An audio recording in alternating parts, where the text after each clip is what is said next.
Eu nunca imaginei que depois de 38 anos de casamento, eu estaria sentada numa sala de audiência ouvindo meu marido dizer aquilo. Maurício estava do outro lado, de terno azul marinho, aquele que eu mesma levei para passar na lavanderia semana passada. Ele nem olhava para mim. Ficava conversando baixo com o advogado dele, um homem de uns 40 anos, cabelo lambido para trás, que sorria de um jeito que me dava um aperto no estômago. O juiz pediu para Maurício falar. Ele se levantou, ajeitou a gravata e começou. A voz estava firme, segura. Nada daquele homem que dormia do meu lado por quase 4 décadas. Excelência, durante todos esses anos eu sustentei essa mulher. Ela nunca trabalhou um dia sequer. Ficava em casa, não fazia nada de útil. Eu paguei tudo, dei tudo, e agora ela quer metade do que eu conquistei com meu suor. Senti meu rosto esquentar. As mãos começaram a tremer. Eu apertei uma na outra, tentando me controlar. A advogada que estava comigo, doutora Silmara, tocou no meu braço. Um toque leve, mas eu mal senti. Maurício continuou. Disse que eu era preguiçosa, que não cuidava direito da casa, que ele teve que aguentar minha incompetência por anos. Cada palavra era como um tapa na cara. Eu queria gritar, queria dizer que passei 38 anos cuidando dele, da casa, da mãe dele quando ficou doente, dos nossos filhos, mas minha garganta estava fechada. Então ele disse a frase que eu nunca vou esquecer. Antes de mergulharmos nessa história, quero te fazer um pedido especial. Inscreva-se no canal, deixe seu like e escreva nos comentários de qual cidade você está me acompanhando. Vou amar saber até onde nossas histórias estão chegando. Excelência, eu vou arrancar cada centavo dessa mulher. Ela vai morar debaixo da ponte, porque é o que ela merece. O silêncio na sala foi pesado. Até o advogado dele pareceu desconfortável por um segundo. O juiz olhou para Maurício com uma expressão que eu não consegui decifrar.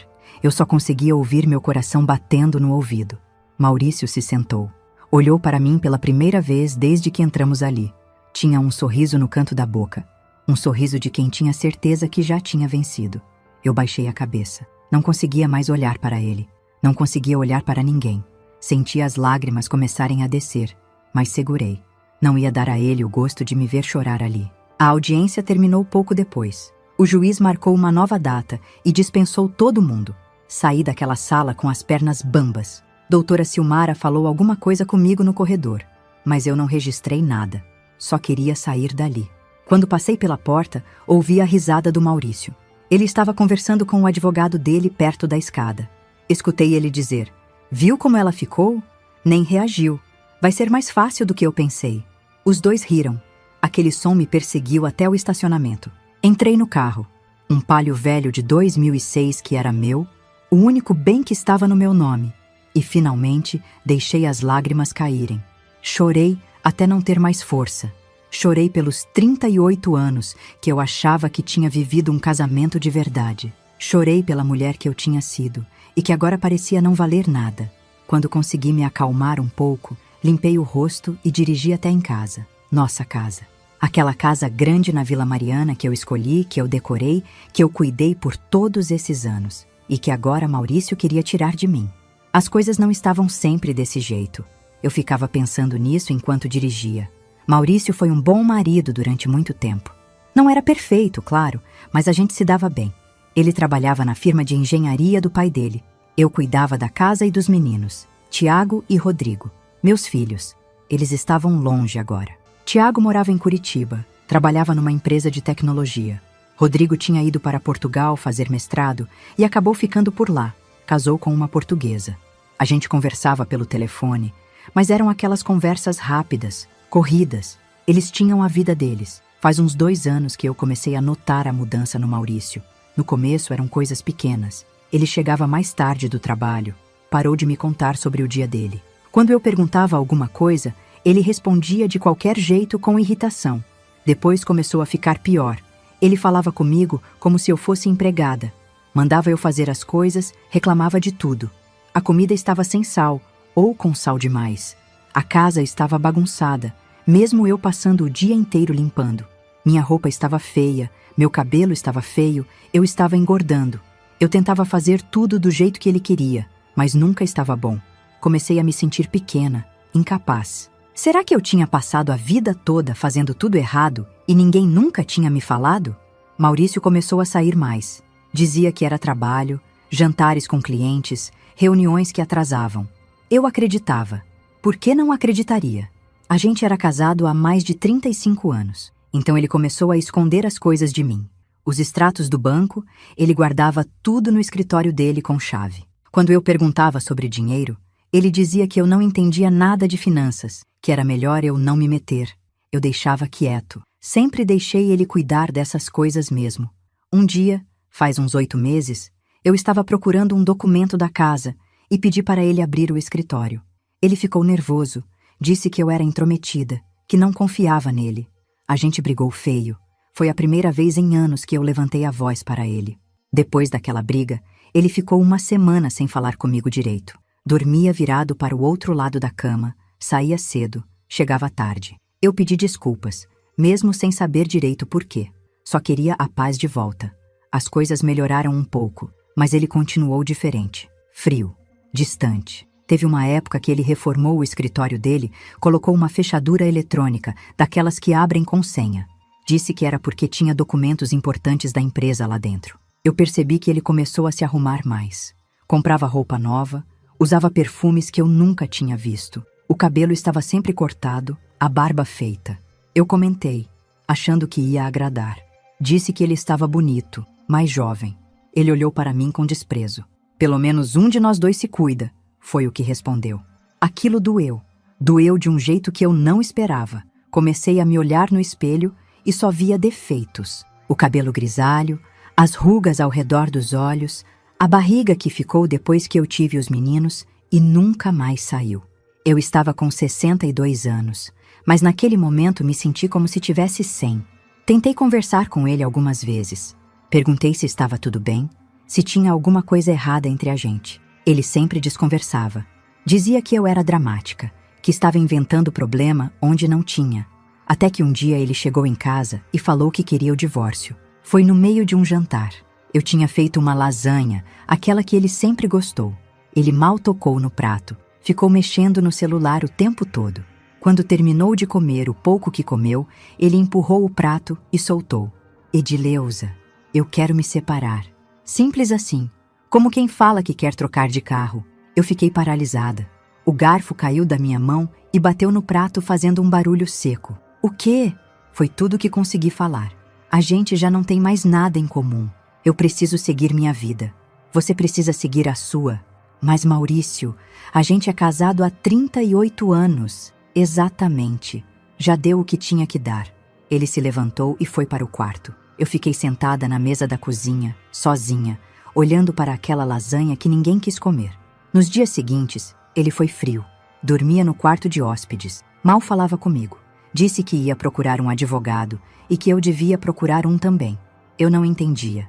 Tentei conversar, implorei para a gente tentar consertar, fazer terapia de casal, qualquer coisa.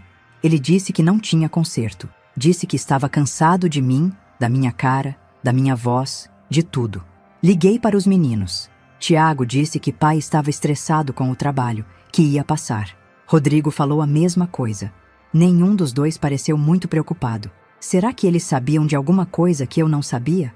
E agora tinha chegado nisso, naquela audiência horrível, com ele me humilhando na frente de todo mundo, dizendo que eu ia morar debaixo da ponte. Estacionei o carro na garagem e fiquei ali sentada por alguns minutos. Não queria entrar, não queria ver ele. Mas para onde mais eu ia? Respirei fundo e entrei em casa. Maurício estava na sala assistindo televisão. Nem olhou quando passei. Fui direto para o quarto, fechei a porta e me deitei na cama. Fiquei olhando para o teto, pensando em tudo. Em todos os anos que passei cuidando dele. Da casa, dos filhos, das festas de aniversário que organizei, dos jantares que fiz para os sócios dele, das noites que passei acordada quando ele estava doente, de tudo que abri mão para ser a esposa que achei que ele queria. E no final, não valia nada. Eu não valia nada. Peguei no sono chorando. Quando acordei, já era noite. A casa estava em silêncio. Levantei e fui até a cozinha tomar água. Passando pela sala, ouvi a voz do Maurício vindo do escritório. Ele estava ao telefone. Encostei na parede do corredor e escutei. Eu sei, amor. Eu sei. Só mais um pouco de paciência. Depois do divórcio, você vem morar aqui comigo. Eu prometo. Meu coração parou. Voltei para o quarto em silêncio. Minhas pernas tremiam tanto que precisei me apoiar na parede do corredor. Amor. Ele tinha chamado alguém de amor e tinha prometido que essa pessoa ia morar aqui, na nossa casa, depois do divórcio. Me tranquei no quarto e sentei na cama. Estava escuro, só a luz do poste da rua entrava pela janela. Fiquei ali, tentando processar o que tinha acabado de ouvir. Meu peito doía. Não era dor física, mas parecia. Era uma sensação de aperto, de vazio, de tudo desmoronando de uma vez. Maurício tinha outra pessoa. Claro que tinha. Como eu fui tão burra de não perceber antes. Todos os sinais estavam ali. As saídas, os perfumes novos, o jeito distante, frio. Eu só não quis ver. Deitei na cama ainda vestida e fiquei olhando para o teto. Dormi pouco naquela noite. Cada barulho da casa me deixava tensa. Ouvi Maurício subir a escada, ir para o quarto de hóspedes, fechar a porta. Ouvi ele tomar banho de manhã cedo e sair sem falar nada comigo. Quando levantei, já passava das 9 horas. A casa estava vazia e silenciosa. Fui fazer café, mas não tinha vontade de comer nada. Fiquei sentada na cozinha, tomando café puro, olhando para a parede. A vida tinha virado isso. Eu, sozinha numa casa grande, esperando... Esperando o quê? Que Maurício mudasse de ideia? Que tudo voltasse a ser como era antes? Mas como era antes, exatamente? Quando foi a última vez que eu fui feliz de verdade nesse casamento? Tentei lembrar. Fazia tanto tempo. Talvez quando os meninos ainda moravam aqui. A casa era barulhenta, cheia de vida. Tiago e Rodrigo brigavam o tempo todo, mas era bom. Eu tinha propósito. Tinha que acordar cedo para fazer o café deles, levar na escola, ajudar com lição de casa, fazer jantar, lavar roupa. Era cansativo, mas eu me sentia útil. Depois que eles saíram de casa, sobrou só eu e Maurício. E a gente não sabia mais conversar. Eu tentava puxar assunto, mas ele sempre estava cansado, ou com trabalho para fazer, ou assistindo televisão. A gente foi virando dois estranhos morando no mesmo teto. Eu tentei preencher o vazio. Fazia aulas de artesanato na igreja, participava de um grupo de leitura com umas amigas. Mas aos poucos, Maurício foi acabando com isso também. Quando eu chegava das aulas, ele reclamava que eu tinha saído e deixado a casa bagunçada, ou que o jantar estava atrasado. Comecei a deixar tudo pronto antes de sair, mas ele sempre achava alguma coisa para reclamar. As amigas ligavam para marcar alguma coisa e ele ficava de cara feia. Dizia que eu só pensava em passear, que não dava atenção para ele. Aos poucos fui parando de sair. Parei de ir na igreja, parei com o grupo de leitura. Fiquei só em casa, esperando ele voltar do trabalho, tentando agradar. E mesmo assim, não era suficiente. Eu nunca era suficiente. O telefone tocou me tirando dos pensamentos. Era Tiago. Atendi tentando parecer normal. Oi, mãe. Como você está? Estou bem, filho. Minha voz saiu fina, mas ele não pareceu notar. Mãe, o pai me ligou ontem. Disse que teve audiência de divórcio. Fiquei em silêncio. Não sabia o que falar. Ele falou que você está sendo difícil, que não quer aceitar o divórcio de boa. Difícil? Tiago, Mãe, eu sei que deve ser duro para você, mas vocês já não se dão bem há anos. Não é melhor cada um seguir sua vida? Senti vontade de gritar, de contar tudo para ele. Que o pai estava me humilhando, me chamando de incompetente, dizendo que eu ia morar debaixo da ponte, que tinha outra mulher. Mas não consegui. Minha garganta travou. Filho, você não entende. Mãe, olha, eu tenho uma reunião agora. A gente conversa melhor depois, tá? Fica bem. Ele desligou. Fiquei olhando para o telefone na minha mão. Meu próprio filho acreditou na versão do pai sem nem me perguntar direito o que estava acontecendo. Liguei para Rodrigo. Precisava de alguém do meu lado, alguém que me entendesse. A ligação demorou a completar. Eram 6 horas a mais em Portugal. Quando ele atendeu, parecia com sono. Alô? Rodrigo, filho. Desculpa ligar tão cedo aí. Mãe, que horas são aí?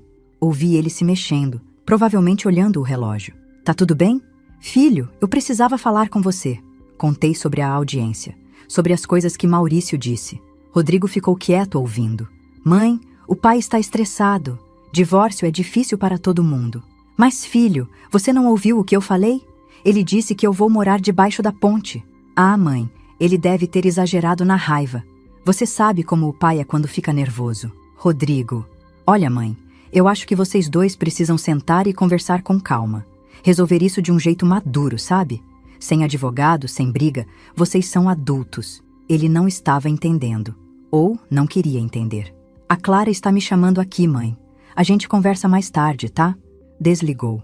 Fiquei ali, sozinha de novo na cozinha. Meus filhos não estavam do meu lado.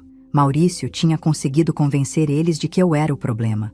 Ou talvez eles só não quisessem se envolver. Era mais fácil acreditar que a mãe estava sendo dramática do que encarar que o pai não era o homem que eles achavam que conheciam. Passei o dia inteiro em casa. Limpei a cozinha, arrumei as camas, passei roupa. Trabalho mecânico que não exigia pensar. Mas minha cabeça não parava. Toda vez que eu passava pela porta do escritório do Maurício, lembrava da voz dele ao telefone. Amor, você vem morar aqui comigo. Quem era ela? Há quanto tempo isso estava acontecendo? Fiquei pensando em todas as vezes que ele chegou tarde, todos os finais de semana que ele disse que tinha trabalho, todos os jantares que ele perdeu porque surgiu um compromisso. Quantas dessas vezes ele estava com ela? E o pior, ela ia morar aqui, na casa que eu escolhi, na casa onde criei meus filhos, dormir na minha cama, usar minha cozinha, sentar no meu sofá. Essa mulher ia simplesmente apagar eu, tomar meu lugar, como se eu nunca tivesse existido. A raiva começou a subir. Não era só tristeza mais, era indignação. Eu tinha dado 38 anos da minha vida para esse homem. 38 anos. Cuidei dele quando estava doente, aguentei a mãe dele morando aqui por 5 anos quando ela ficou viúva. Abri mão das minhas coisas, dos meus sonhos, de tudo. E agora ele ia simplesmente me jogar fora como se eu fosse lixo? Maurício chegou perto das 7 da noite. Entrou, foi direto para o quarto de hóspedes tomar banho. Depois desceu e se serviu de comida que eu tinha deixado pronta na cozinha.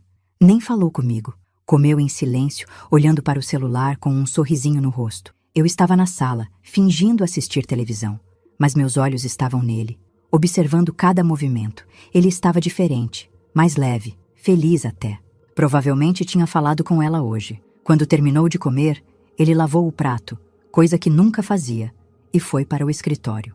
Trancou a porta atrás dele. Fiquei ali sentada, ouvindo o murmúrio abafado da voz dele através da porta. Ele estava ao telefone de novo. Não conseguia ouvir as palavras, mas o tom era carinhoso. Aquele tom que ele não usava comigo há anos. Subi para o quarto e me deitei. Estava exausta, mas minha cabeça não desligava. Fiquei pensando em como minha vida tinha virado isso, como eu tinha deixado virar isso. Quando eu era nova, tinha planos. Queria estudar, fazer faculdade de letras, ser professora, mas conheci Maurício com 19 anos. Ele era bonito, charmoso, bem-sucedido, trabalhava na firma do pai, tinha futuro, me cortejou, me levava para jantar, me tratava como princesa. A gente casou quando eu tinha 24. Tiago nasceu 1 ano depois. Rodrigo, 3 anos depois dele. Maurício não queria que eu trabalhasse. Dizia que mulher dele não precisava trabalhar, que ele ganhava o suficiente para os dois. E eu aceitei. Na época parecia romântico. Parecia que ele queria me proteger, cuidar de mim. Mas agora eu via que era controle. Ele nunca quis que eu fosse independente. Nunca quis que eu tivesse meu próprio dinheiro, minha própria vida. Eu era dependente dele para tudo. E agora ele ia usar isso contra mim. Ouvi ele subir a escada. Passou pelo quarto e foi para o de hóspedes. A porta se fechou. Fiquei olhando para a porta do quarto. Aquela porta que estava aberta há 38 anos. E agora estava definitivamente fechada. No dia seguinte, Maurício acordou cedo. Ouvi ele tomando banho, se arrumando. Quando desceu, eu já estava na cozinha. Tinha feito café, como sempre fazia. Ele pegou uma xícara sem falar nada comigo. Se serviu, bebeu em pé mesmo, olhando pela janela. Maurício, a gente precisa conversar, falei. Minha voz saiu mais firme do que eu esperava.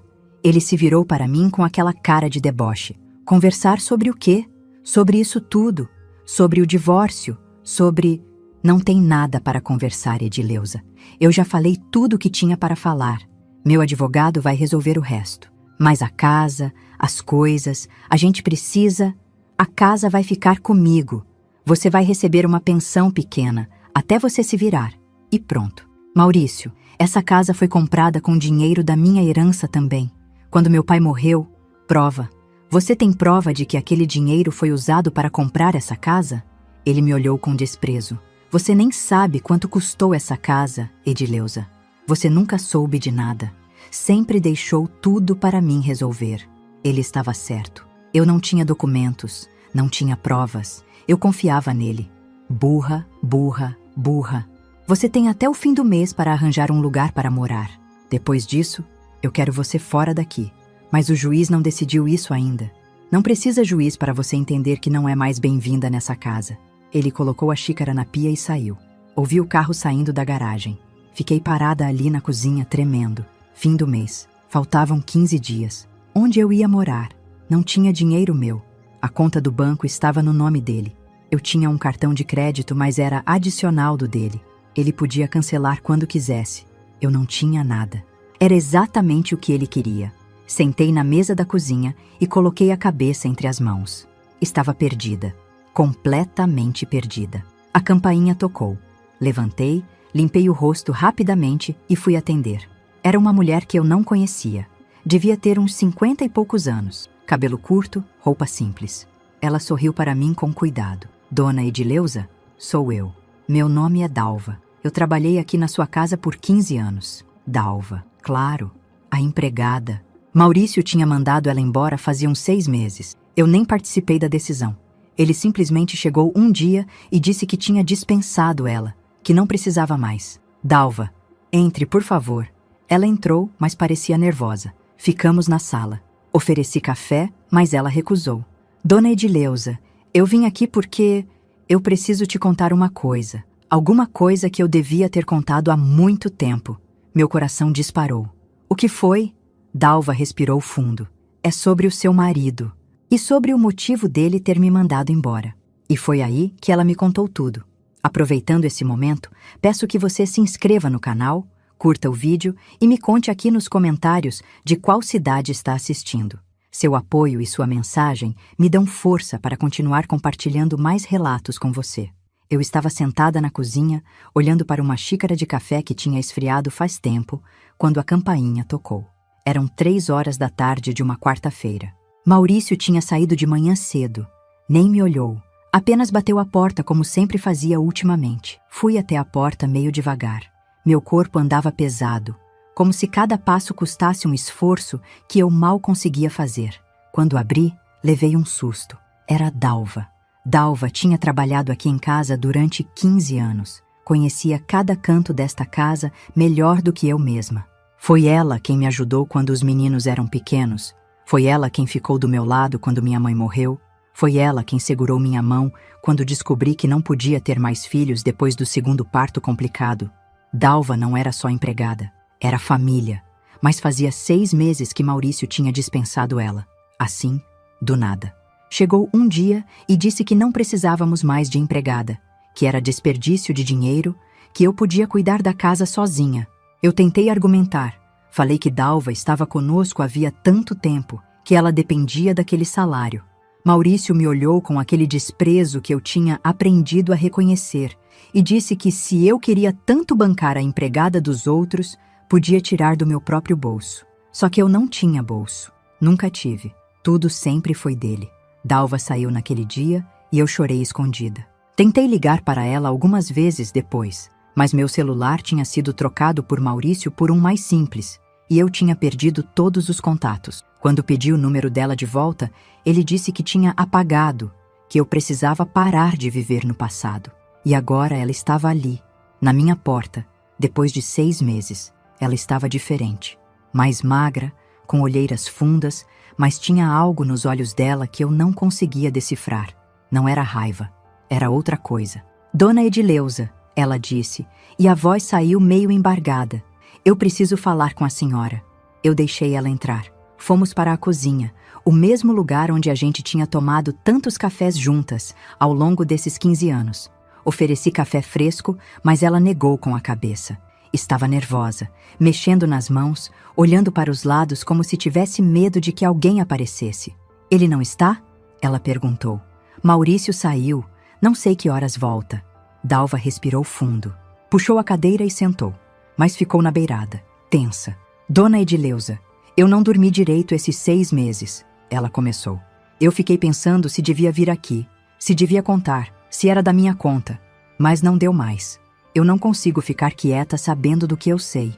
Meu coração começou a bater mais rápido. Eu senti um frio na barriga.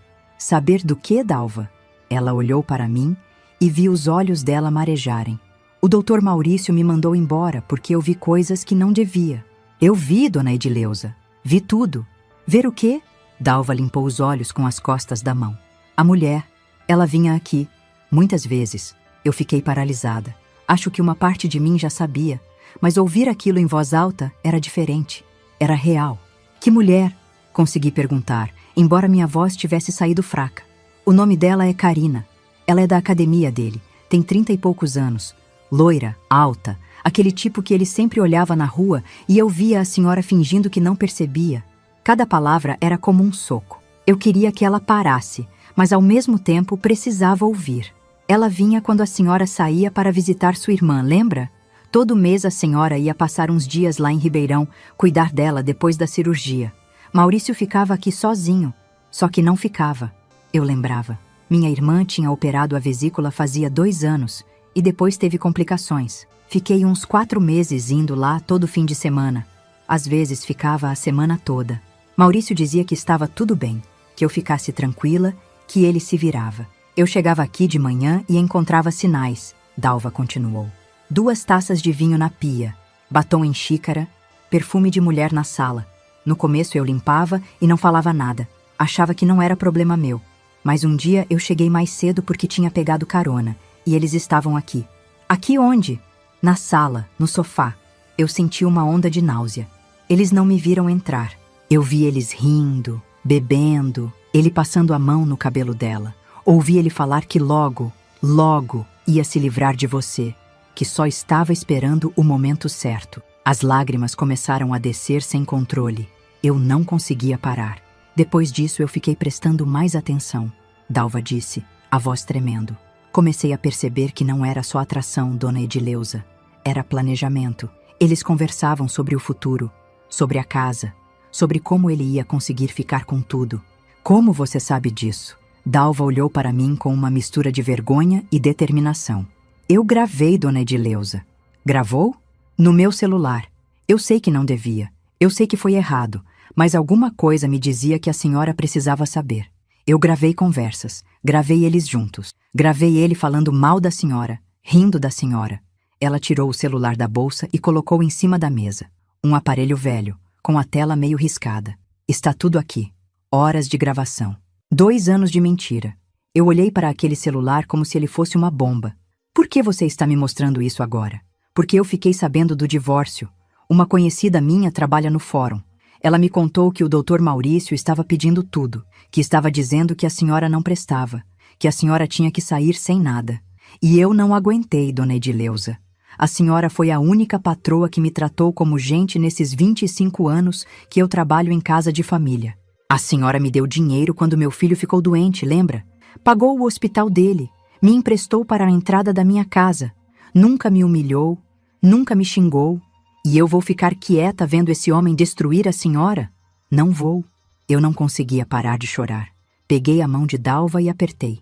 Eu não sei o que fazer com isso, eu disse.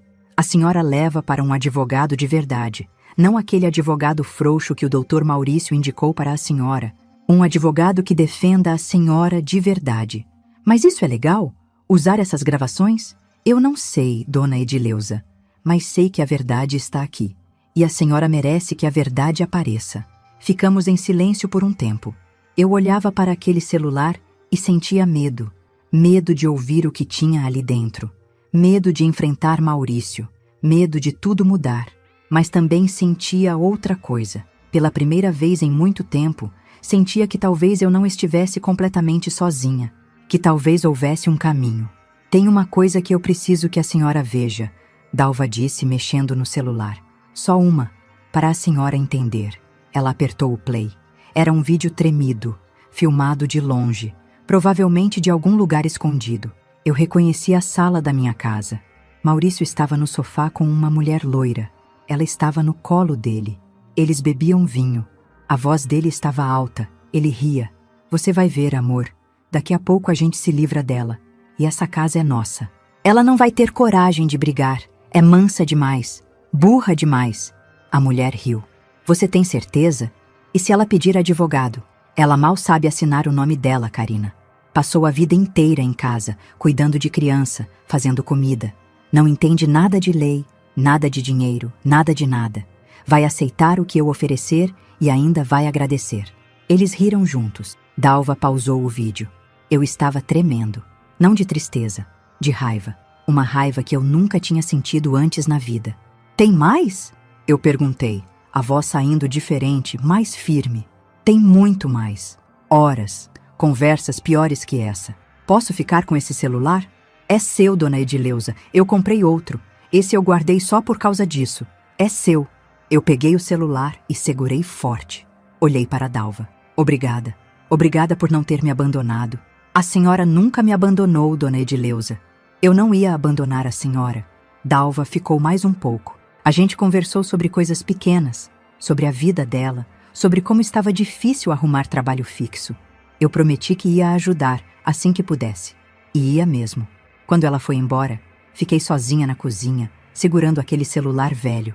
O sol estava se pondo lá fora e a casa estava silenciosa, mas dentro de mim, alguma coisa tinha mudado. Eu não era mais aquela mulher invisível que tinha saído da audiência de cabeça baixa. Pela primeira vez em anos, eu senti que tinha uma arma. E eu ia aprender a usar ela. Peguei o celular e comecei a assistir os vídeos, um por um. Cada palavra de Maurício, cada risada, cada plano maldoso dele com aquela mulher. Doía, doía muito. Mas eu não desviei os olhos. Precisava ver tudo. Precisava saber exatamente com quem eu tinha vivido todos esses anos. Quando terminei, já era noite. Ouvi a chave na porta. Maurício tinha chegado. Guardei o celular no fundo da minha bolsa. Ele entrou na cozinha, me olhou de canto de olho, pegou uma cerveja na geladeira e foi para a sala sem falar nada. Eu fiquei ali sentada e pela primeira vez o silêncio dele não me assustou. Agora era eu quem tinha segredos. Passei 3 dias assistindo aqueles vídeos. Esperava Maurício sair e trancava a porta do quarto. Apertava o play e forçava meus olhos a verem. Cada gravação era uma facada, mas eu não podia parar. Precisava entender a extensão da traição.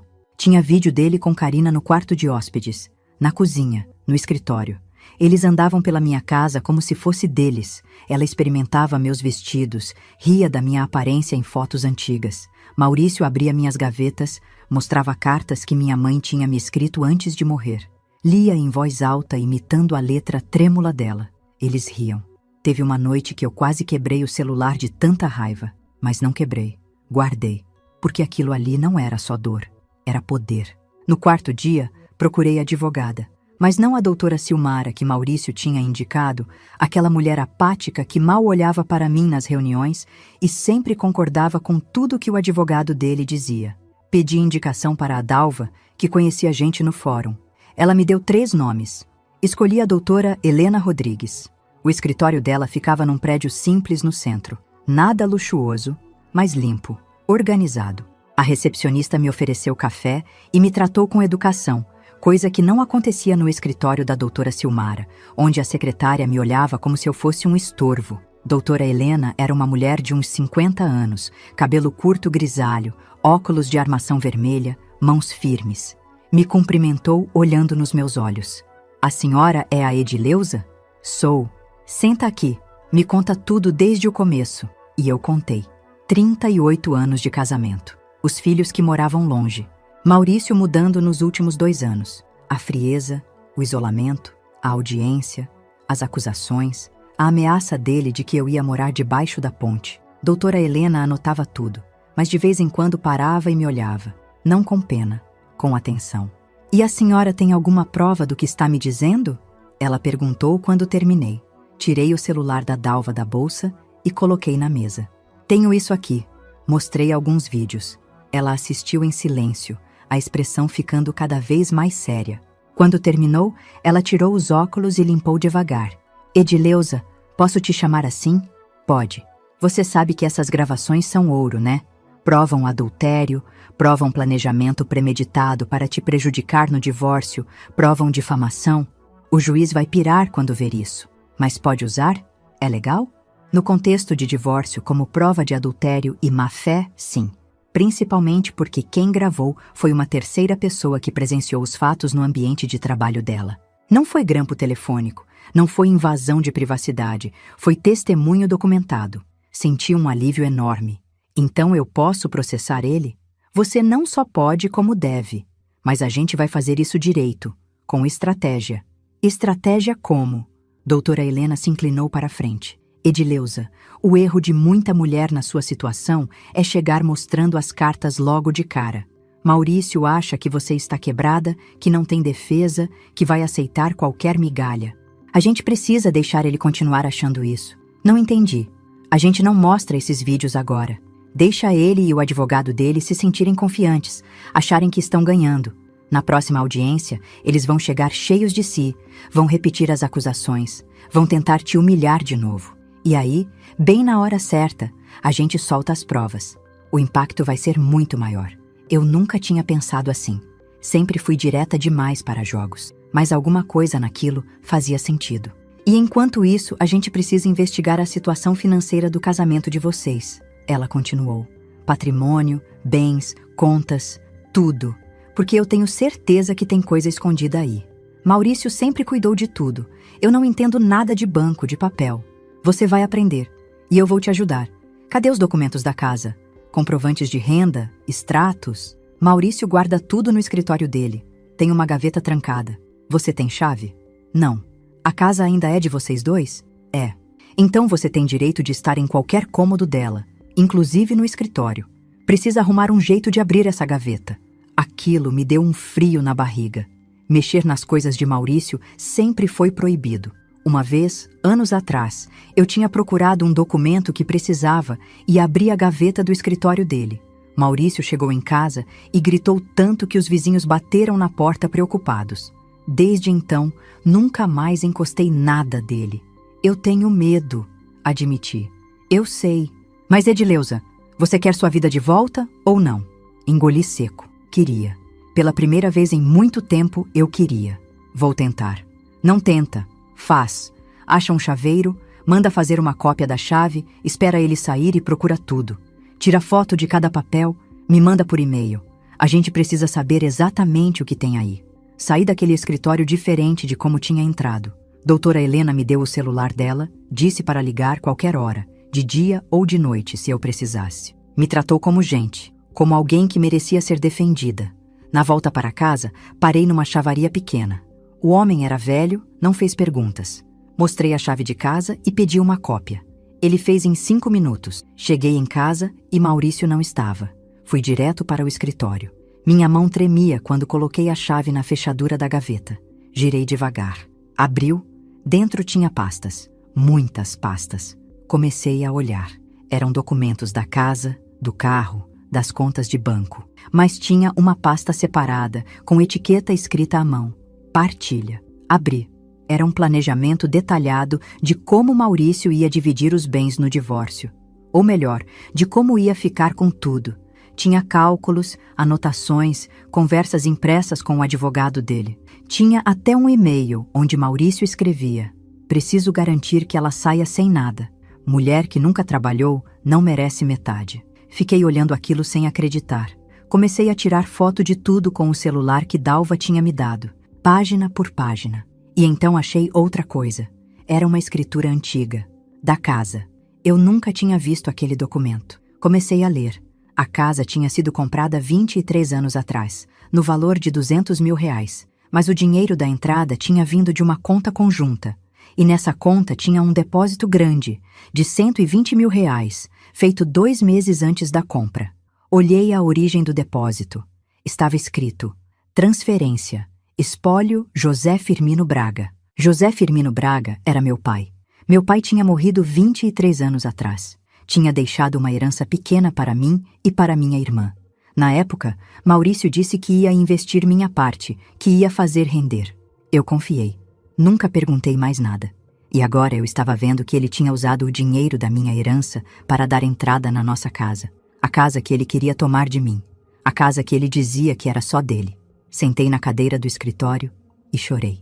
Mas não era choro de fraqueza. Era choro de raiva, de indignação, de injustiça. Tirei foto daquela escritura. De tudo. Ouvi a chave na porta. Maurício tinha chegado. Tranquei a gaveta correndo, guardei tudo, joguei a pasta de volta no lugar, saí do escritório. Ele entrou, me olhou atravessado. O que você estava fazendo? Limpando. Limpando o quê? Você não limpa essa casa direito faz tempo. Respirei fundo. Não respondi. Fui para a cozinha. Mais tarde, mandei todas as fotos para a doutora Helena. Ela ligou meia hora depois. Edileuza, você achou coisa importante aqui. Achei? Essa entrada da casa com o dinheiro da sua herança muda tudo. Isso significa que parte significativa do imóvel foi comprada com recurso exclusivamente seu.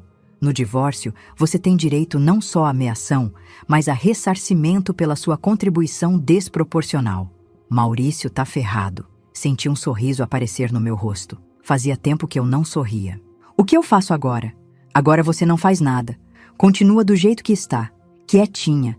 Ele não pode desconfiar de nada. A gente vai preparar tudo nos bastidores e na próxima audiência. A gente desce o martelo. Nos dias seguintes, fui vivendo uma vida dupla. De dia, era a Edileuza de sempre. Cabisbaixa, quieta, invisível. Maurício mal falava comigo. Quando falava, era para criticar, humilhar. Eu baixava a cabeça e deixava. Mas de noite, quando ele dormia, eu estudava. Doutora Helena me mandava textos sobre direitos no divórcio, sobre patrimônio, sobre pensão. Eu lia tudo. Pela primeira vez na vida, eu entendia que tinha direitos. Que não era um favor de Maurício me sustentar. Era obrigação. Eu tinha dedicado 38 anos da minha vida para aquele casamento, para aquela casa, para aqueles filhos. Tinha valor. Eu tinha valor. Uma noite, Maurício recebeu uma ligação. Atendeu na sala, mas eu ouvi da cozinha. Era Karina. Amor, quanto tempo falta? Eu tô cansada de esperar. Calma, calma. Só mais um mês. A audiência final é mês que vem. Depois disso, ela assina tudo e a gente fica livre. Você tem certeza que ela não vai reagir? Karina, eu conheço essa mulher há quase 40 anos. Ela não tem estrutura para brigar comigo. É medrosa demais. Vai aceitar o que eu oferecer e ainda vai agradecer por não ter ficado na rua. Riram juntos. Fiquei parada atrás da porta da cozinha, ouvindo. Dessa vez, não chorei. Só respirei fundo. Pode rir, Maurício, pensei. Pode rir bastante agora, porque você não faz ideia do que vem por aí. Liguei para a doutora Helena e contei da ligação. Perfeito, ela disse. Deixa ele confiante. A queda vai ser maior. Nos preparamos. A audiência estava marcada para dali a 3 semanas. Doutora Helena montou toda a estratégia. Chamou Dalva, conversou com ela, explicou o que ia acontecer. Dalva aceitou ser testemunha. Disse que ia estar lá, com o celular, com as provas. Eu ensaiava. Parece bobo, mas eu ensaiava. Ficava na frente do espelho, treinando ficar ereta, olhar para frente, falar com firmeza. Treinava não chorar. Treinava ser forte. Você não precisa gritar, doutora Helena dizia. Você não precisa xingar, você só precisa existir. Mostrar que você está aqui, que você não sumiu. E era isso que eu mais queria. Parar de ser invisível. A véspera da audiência, não dormi. Fiquei acordada a noite toda, olhando para o teto, sentindo meu coração bater forte. Com medo, sim, mas também com outra coisa, com esperança. De manhã cedo, me arrumei. Escolhi uma roupa simples, mas bonita. Penteei o cabelo, passei batom. Olhei no espelho, reconheci a mulher que estava ali. Não era a Edileuza de 2 meses atrás. Era outra. Uma que ainda estava se descobrindo, mas que já não aceitava migalha. Maurício desceu para o café já vestido para a audiência. Terno caro, gravata azul, sapato engraxado. Estava sorrindo, confiante. Hoje acaba, ele disse, nem olhando para mim. Hoje você assina e eu finalmente fico livre dessa prisão. Não respondi. Só peguei minha bolsa e saí. Lá fora, respirei fundo. O dia estava bonito.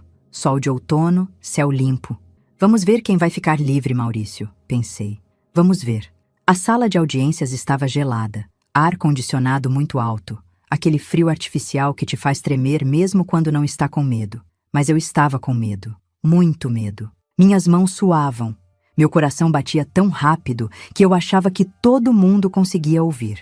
Maurício entrou com o advogado dele, Dr. Renato, um homem gordo de terno cinza que sempre falava alto demais. Os dois vieram sorrindo, conversando baixo, confiantes. Maurício me olhou de canto, com aquele desprezo que eu tinha visto tantas vezes nos últimos anos. Nem disfarçou. Sentou longe de mim, do outro lado da sala, como se eu tivesse alguma doença contagiosa. Doutora Helena estava ao meu lado. Ela tinha me buscado em casa de manhã cedo, porque sabia que eu não ia conseguir dirigir. No caminho, ela repetiu várias vezes: "Você não precisa falar nada, só fique firme, olhe para frente, deixa eu cuidar do resto." Eu tentei acreditar nela. O juiz entrou. Era o mesmo da primeira audiência, Dr. Alvarenga, um homem de uns 60 anos, cabelo completamente branco, óculos de leitura pendurados no pescoço. Ele cumprimentou todo mundo, sentou, abriu a pasta do processo. "Bom dia.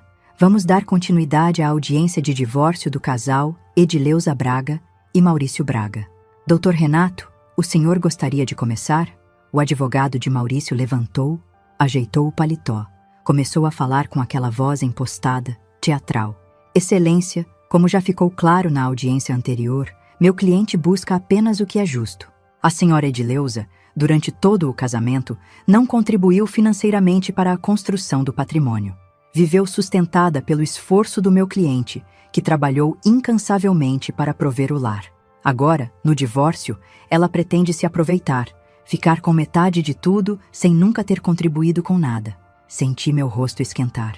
Doutora Helena tocou meu braço de leve, um gesto para eu ficar calma. "Meu cliente oferece uma quantia justa de R$ 15.000 para que a senhora Edileuza possa se restabelecer. É mais do que generoso, considerando as circunstâncias. R$ 15.000, depois de 38 anos de casamento, depois de ter criado 2 filhos, cuidado da casa, da sogra dele quando ela ficou doente, de ter aberto mão da minha própria vida para construir a dele." O juiz olhou para mim. "Senhora Edileuza, a senhora concorda com essa proposta?" Antes que eu pudesse responder, doutora Helena levantou. "Excelência, minha cliente não concorda, e temos novos elementos para apresentar que mudam completamente a situação deste processo." Dr. Renato riu, aquele riso debochado. "Novos elementos?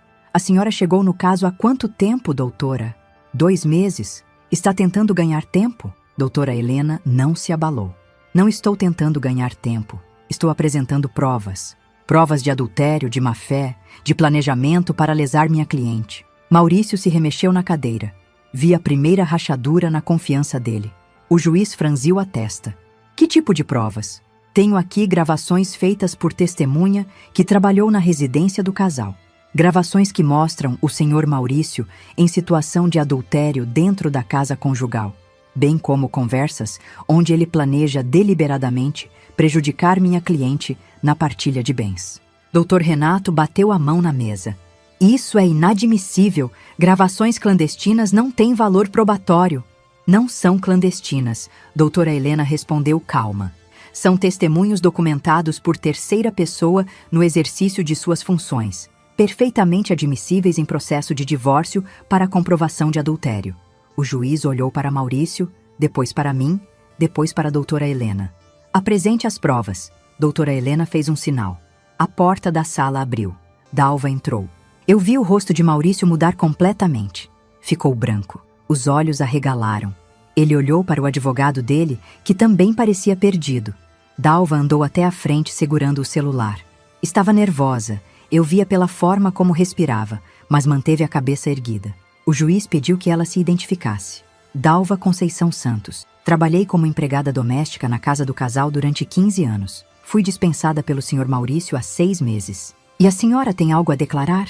"Tenho provas de que o Sr. Maurício manteve relacionamento extraconjugal durante os últimos 2 anos, trazendo a amante para dentro da casa conjugal nas ausências da dona Edileuza.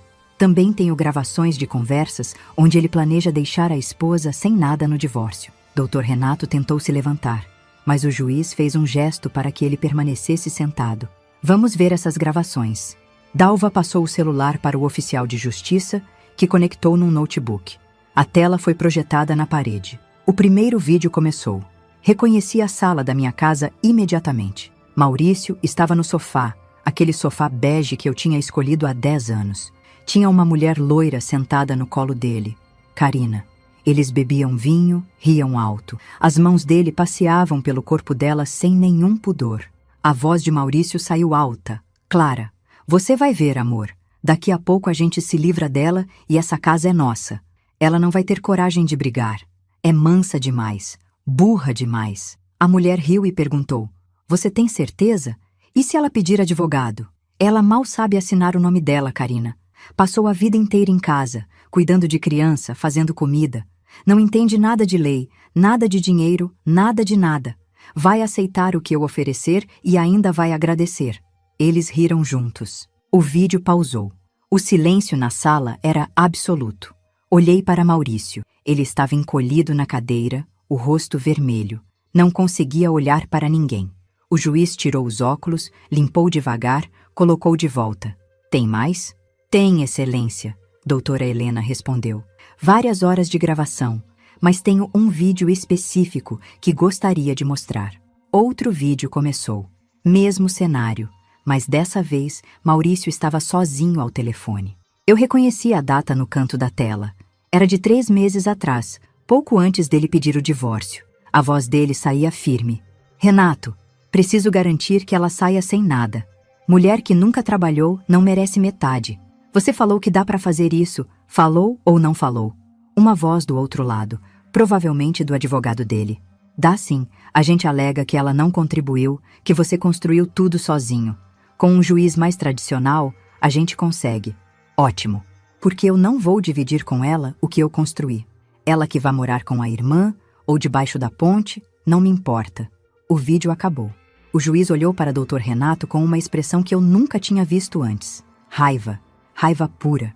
Dr. Renato, o senhor participou de planejamento para fraudar a partilha de bens? O advogado começou a gaguejar.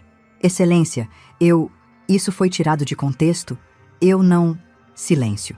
O juiz se virou para Maurício. Senhor Maurício, o senhor tem algo a dizer? Maurício tentou falar, mas as palavras não saíam direito. Isso foi... A Dalva não tinha direito de gravar. A questão não é o direito de gravar. O juiz cortou. A questão é o seu comportamento. O senhor trouxe sua amante para dentro da casa conjugal. Planejou deliberadamente prejudicar sua esposa. Mentiu para este juízo. E ainda teve a audácia de alegar que sua esposa não merece nada depois de 38 anos de casamento? Maurício ficou em silêncio. Doutora Helena se levantou de novo. Excelência, tenho mais um documento a apresentar. Ela abriu uma pasta, tirou cópias de um papel que eu conhecia bem. A escritura da casa. Este é o documento de compra do imóvel do casal. Como o senhor pode ver, a entrada da casa, no valor de R$120 mil, foi feita com recursos provenientes da herança deixada pelo pai de minha cliente, o senhor José Firmino Braga. Portanto, não é verdade que minha cliente não contribuiu para o patrimônio. Ela contribuiu com recursos próprios que foram utilizados pelo senhor Maurício sem que ela sequer soubesse. O juiz pegou o documento, leu atentamente. Senhor Maurício, confirma? Maurício olhou para o chão. Deu um aceno mínimo de cabeça. O juiz fechou a pasta com força. O barulho ecoou na sala. Vou ser muito claro. Este é um dos casos mais graves de deslealdade conjugal e má-fé processual que já vi em 25 anos de magistratura. O senhor, Maurício Braga, não apenas traiu sua esposa de forma sistemática e assintosa, como planejou deixá-la em situação de vulnerabilidade extrema, mentiu para este juízo e ainda utilizou recursos financeiros dela sem autorização. Isso não vai ficar assim. Maurício estava pálido. Estou determinando o seguinte: a divisão será feita de forma justa. A senhora Edileuza terá direito a 50% de todos os bens do casal. Além disso, considerando que houve contribuição desproporcional dela na aquisição do imóvel com recursos de herança própria, ela ficará com a residência. O senhor Maurício deverá compensá-la financeiramente pela diferença. Fixo também pensão alimentícia vitalícia no valor de R$4 mil mensais. Maurício tentou protestar, mas o juiz ergueu a mão. Não terminei. Vou oficiar ao Ministério Público sobre possível crime de apropriação indébita e má-fé processual. O senhor pode responder criminalmente por isso. Dr. Renato tentou falar alguma coisa, mas o juiz o ignorou completamente. Está encerrada esta audiência. A sentença será lavrada e intimadas as partes. Bateu o martelo. Tudo ficou em silêncio por um segundo. Depois começou o movimento. Dr. Renato juntando os papéis dele apressadamente. Maurício levantando, cambaleante, parecendo ter envelhecido 10 anos em 10 minutos. Ele passou por mim sem olhar. Saiu da sala com o advogado dele, derrotado. Eu fiquei sentada. Não conseguia me mexer. As lágrimas começaram a cair, mas não eram lágrimas de tristeza. Eram de alívio, de libertação, de justiça. Doutora Helena colocou a mão no meu ombro. Você conseguiu, Edileuza. Você conseguiu. Dalva veio até mim, me abraçou. Ficamos ali, chorando juntas, sem falar nada. Quando saí daquela sala, o sol lá fora estava forte. Doía nos olhos, mas era bonito. Respirei fundo, enchendo o peito de ar. Pela primeira vez em anos, senti que eu existia, que eu importava, que eu valia alguma coisa, e Maurício ia ter que conviver com isso pelo resto da vida dele. Não era vingança, era só a verdade finalmente aparecendo. 3 meses e meio depois da audiência, acordei sem despertador. A luz entrava pela janela do quarto, aquela luz suave de meio da manhã que eu nunca tinha podido apreciar antes, porque sempre tinha que levantar cedo para fazer café para Maurício. Agora eu levantava na hora que queria, tomava café na hora que queria, comia o que queria, assistia o que queria na televisão. Parece bobagem, mas para quem passou 38 anos pedindo permissão para tudo, essas pequenas liberdades eram enormes. Me levantei devagar, fui até a cozinha, fiz café forte do jeito que eu gosto, não aquele café fraco que Maurício preferia. Sentei na varanda que dá para o jardim, aquele cantinho que eu sempre amei, mas raramente conseguia aproveitar. A casa estava em silêncio. Um silêncio bom. Não aquele silêncio pesado de quando Maurício estava aqui e me ignorava. Era um silêncio meu, escolhido, tranquilo. A casa tinha ficado comigo. Quando a sentença saiu oficialmente, 2 semanas depois daquela audiência, Maurício teve 10 dias para retirar as coisas dele. Ele veio com um caminhão, levou os móveis do escritório, as roupas, os objetos pessoais. Não trocou uma palavra comigo. Só olhava para os lados com aquela cara de derrotado. Soube por uma vizinha que ele estava morando num apartamento pequeno no centro, sozinho. A Karina tinha sumido assim que viu que o dinheiro tinha acabado. Nem esperou a poeira baixar. Simplesmente bloqueou o telefone dele e desapareceu. Maurício tentou ir atrás, mas ela já estava com outro, um homem mais novo, com dinheiro. Dalva me contou isso rindo. Disse que uma conhecida dela viu Karina num restaurante caro de braço dado com um empresário. Não senti pena. Não senti alegria com o sofrimento dele também. Senti apenas indiferença. Como se Maurício fosse alguém que eu conhecia há muito tempo e que não fazia mais parte da minha vida. Porque realmente não fazia. Os meninos ligaram. Demorou, mas ligaram. O Ricardo, meu filho mais velho, me ligou chorando 2 semanas depois da audiência. Ele tinha conseguido uma cópia do processo na internet, tinha lido tudo. Viu as conversas do pai, viu as gravações, viu como Maurício tinha planejado me deixar sem nada. Mãe, eu não sabia. Eu juro que não sabia. O pai sempre falava que a senhora estava exagerando, que estava sendo dramática. Eu acreditei nele. Me perdoa. Eu perdoei. Claro que perdoei. Eles são meus filhos, mas deixei claro que as coisas tinham que mudar. Que eu não ia mais aceitar ser tratada como alguém que incomodava, como um peso. Se eles queriam fazer parte da minha vida, tinham que me respeitar. Eles entenderam. Agora ligam toda semana. O Marcelo, o mais novo, veio me visitar mês passado. Trouxe a esposa e minha netinha de 4 anos, a Laura. Ficaram um final de semana inteiro. Foi bom. Diferente. A Nora foi educada comigo pela primeira vez em anos. Acho que ela também tinha lido o processo. Não falamos sobre Maurício. Eu pedi isso e eles respeitaram. Não queria ficar remoendo o passado. Queria construir coisa nova. Com o dinheiro da partilha e a pensão mensal de R$ 4.000, consegui organizar minha vida. Não era rica, mas era suficiente. Paguei as contas atrasadas que Maurício tinha deixado acumular de propósito para me prejudicar. Reformei a casa. Pintei as paredes de cores claras, troquei as cortinas escuras por outras leves e bonitas, comprei móveis novos para a sala. Queria que aquele espaço ficasse meu, sem nada que me lembrasse dele. Dalva continuou trabalhando comigo. Mas agora era diferente. Ela vinha 3 vezes por semana. Fazíamos o serviço juntas, tomávamos café, conversávamos. Viramos amigas de verdade. Ela me contava da vida dela, dos filhos, dos netos. Eu contava da minha.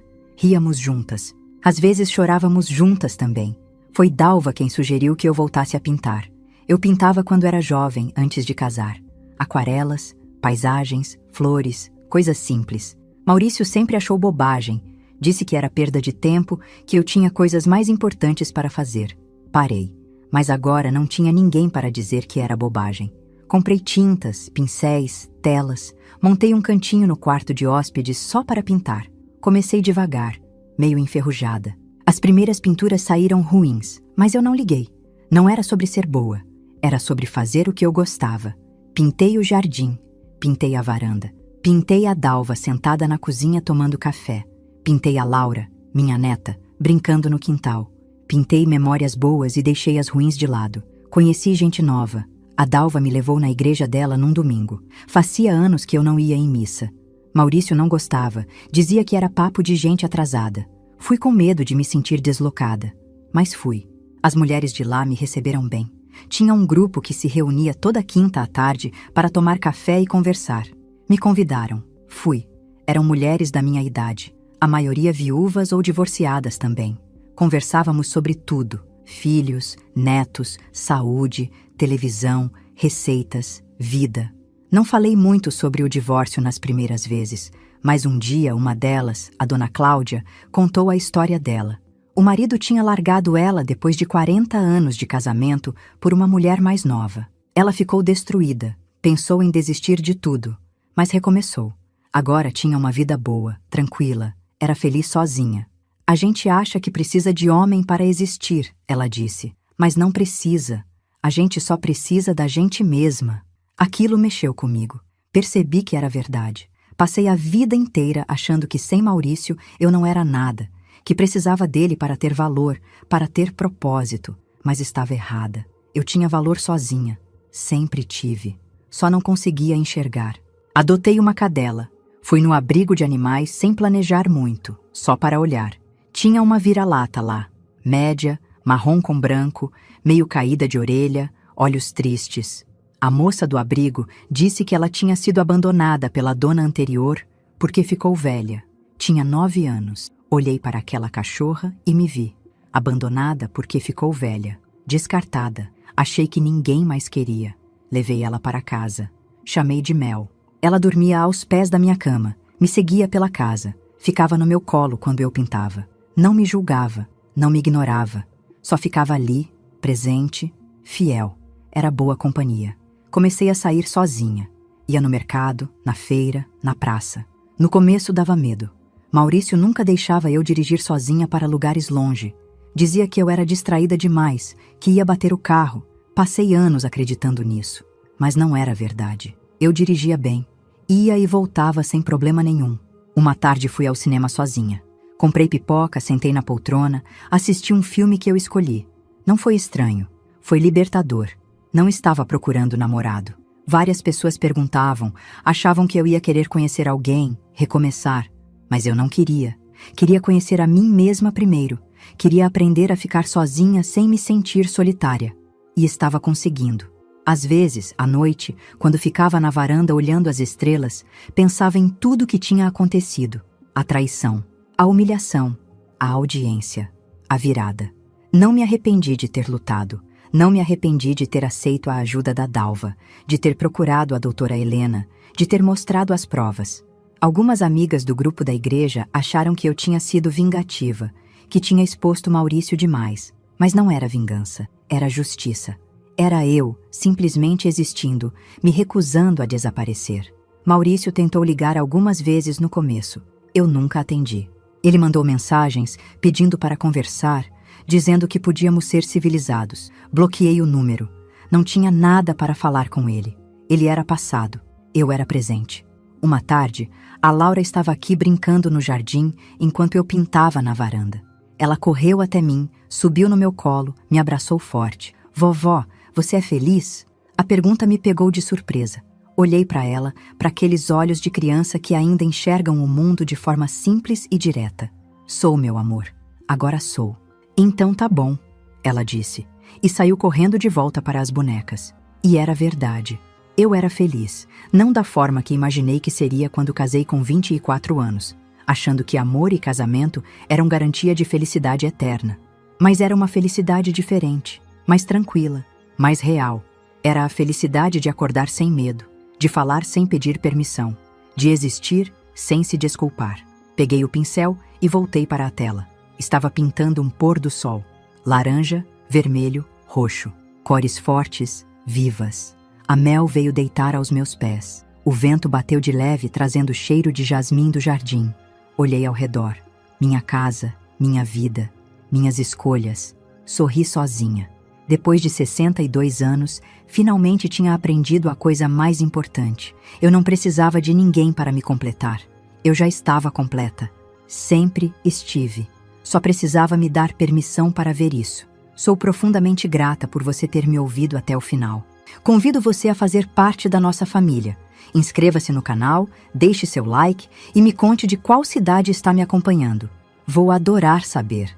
Transparência sobre o conteúdo. Os vídeos apresentam narrativas 100% fictícias, criadas somente para fins de entretenimento, reflexão moral e educacional, com o objetivo de transmitir lições de vida, valores humanos e familiares. Trata-se de uma produção original da equipe humanizada. Todos os nomes, personagens, lugares, eventos e conflitos são fictícios, e qualquer semelhança com pessoas ou fatos reais é mera coincidência. O material visual consiste em dramatizações ilustrativas. Este conteúdo não constitui aconselhamento jurídico, financeiro, psicológico ou profissional. As ações mostradas fazem parte apenas da narrativa. Recursos de inteligência artificial são utilizados somente como apoio na criação de elementos visuais e sonoros. Todo o processo criativo é feito manualmente.